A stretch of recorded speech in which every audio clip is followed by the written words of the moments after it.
Hi, Bess. Hey, what's going on? How about a hint? You bet.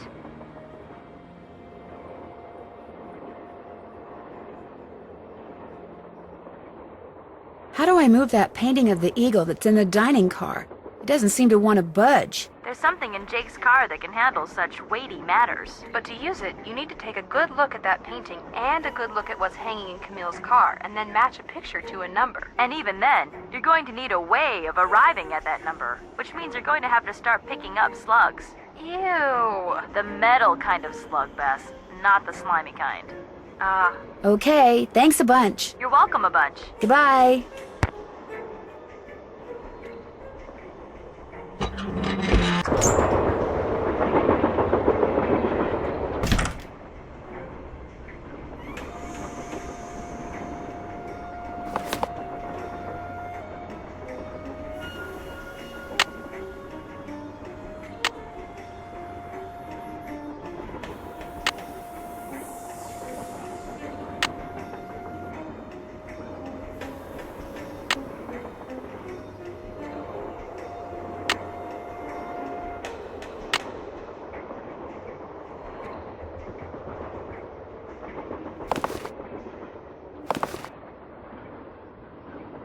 Yes?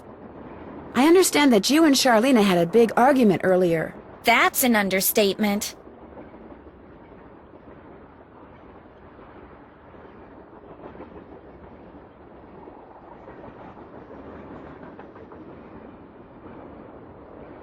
What was the argument about? Let's just say my idol turned out to have dirty feet.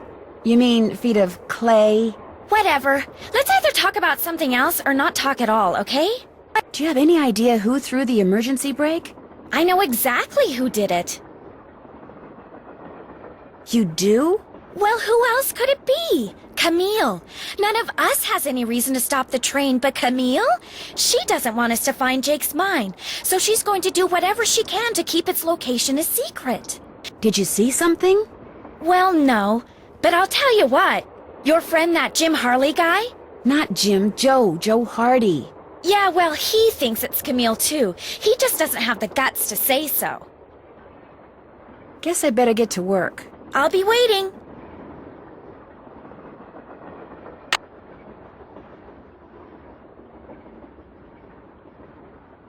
The 3rd of November, 1901, from somewhere in Colorado. Dear Ruth, I know that we've never met, but now that your father, my estranged brother, is gone, you are my only living relative. I am writing to you to tell you about my mine before I, too, depart this earth, and its location is lost forever. I cannot tell you outright where it is, lest this epistle fall into the wrong hands, but with the information which follows, and with my train, which shall be yours upon my death, I promise that you'll be able to find it. First, you will need a map. To obtain it, know that my travels have taken me all over this great country, to towns which can be difficult to find, to Calico, Silverado, and Central City, to Dodge City, Virginia City, and Tombstone. To locate the mine on the map, you'll need my projector. When it comes to placing the stones, you'll need to ask someone who holds a warm place in my heart. I have stored his name accordingly, but to retrieve his name, you'll have to give the dolls an order.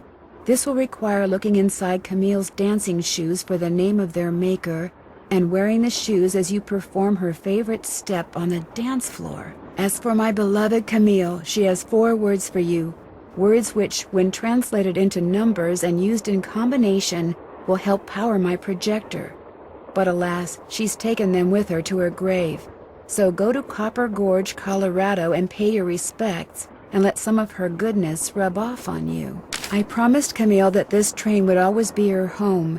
In return, she promised to never leave, and indeed she never has. People say I'm crazy, but I've seen her, and heard her, and feel her presence on the train even today, 20 years after her untimely death. So above all else, my dear niece, let nothing happen to my train. That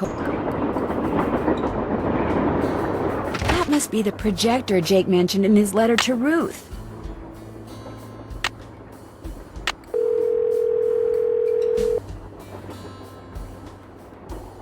Hello? Hi, Bess. Hey, what's going on? Lori gave me a letter that Jake Hurley wrote to his niece, telling her how to find his gold mine. If Lori knows where the mine is, why doesn't she just make a beeline for it? Because apparently Jake was too paranoid to tell his niece outright where it was. So he filled the letter with all these weird, obscure clues. I don't think Lori could make heads or tails of them. I know I barely can. Sounds like when he lost his wife, Jake may have lost a few marbles as well. The name of the company that made Jake's wife's dancing shoes is too faded to read. But to find Jake's mine, I need to know what it is. Hey, I know what you can do. Take a picture of them with your cell phone, then send it to us, and we'll check them out for you. But I thought you guys had to paint Bess's room. Boring. Besides, we're going to have to take a break soon because we're almost out of paint. Probably because Bess has gotten more on me than she has on the walls. Anyway, send us a picture of the shoes via cell phone as soon as you can. Actually, I already sent you a picture of the shoes. Well then, hey, we're on it. Ah, you guys are the greatest. I know. Need anything else? Catch you later. Okay. Well, George, back to work.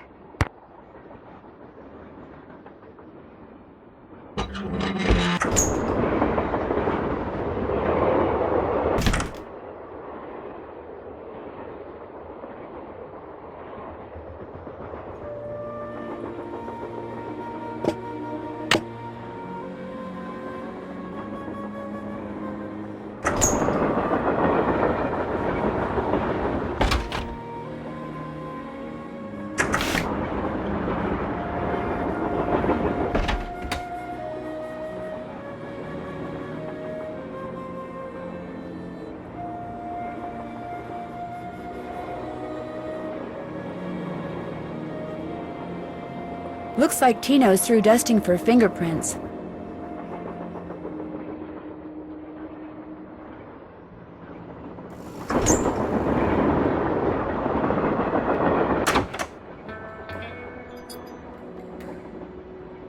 Hey, how's it going? Talk to you later. If you need anything, just let us know. An eagle. Where else have I seen an eagle?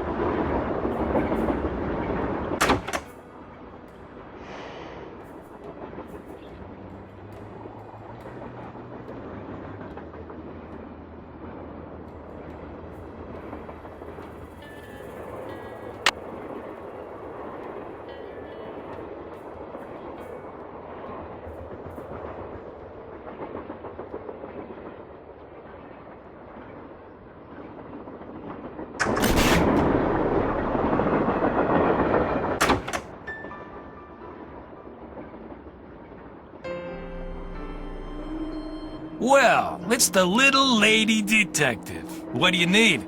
I found Lori. She was hiding in the caboose. Oh, yeah? She disappeared because she wanted to see who'd find her first, which is why she left that clue behind. That slug? I mean, I knew that slug was a clue.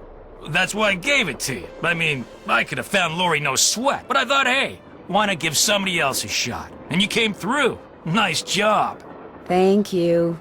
But look, from now on, if you come across anything that may have something to do with Jake Hurley and his mine, let me know, okay? Just so I can, give you advice, help you sort things out. After all, the opportunity to work side by side with a world-famous police detective doesn't come along every day, you know. Did you find any fingerprints on the emergency brake handle? None that were any help, thanks to Casey Jones up there. I told the old geezer not to touch anything, but he went and got his big, fat, oily paw prints all over the place. If we didn't need him to drive the train, I'd charge him with obstruction of justice. So you have no idea who threw the brake? Whoa, I didn't say that. As a matter of fact, I found this. Probably fell out of the perp's pocket while he was yanking on the handle. Looks like some kind of thermometer. Yeah, like the kind a certain ghost hunter uses on that bogus show of his. You think John Gray threw the brake? But why would he do that? Because they're thinking about axing his show, that's why. I checked with this buddy of mine in L.A. Gray's got to come up with something real big real soon, or he's toast. And you can't get much bigger than a train with a spooky past that's prone to strange accidents, now can ya? Have you confronted John with your suspicions? All in due time. I always like to get my ducks in a row before I make an arrest. But couldn't someone else have dropped that thermometer? Please. Who's the top cop here, huh? Who's the world-famous detective? You? I know what I'm doing, sweetheart. John Gray wanted publicity. That's exactly what I'm gonna give him. You've been a big help. Helping people is what I'm all about.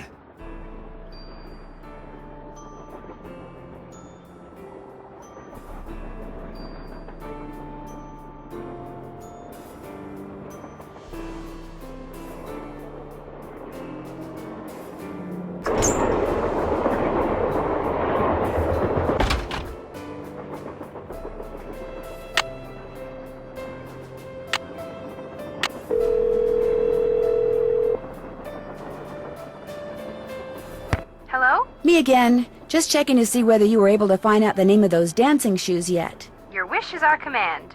But hang on to your hat. The name is a real mouthful. The shoes were made by Chaussette Chateauyantes.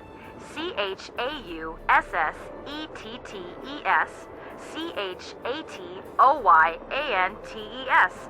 That's French for shimmering socks. Apparently, if you were into dancing in the 1870s, that was the company to get your shoes from.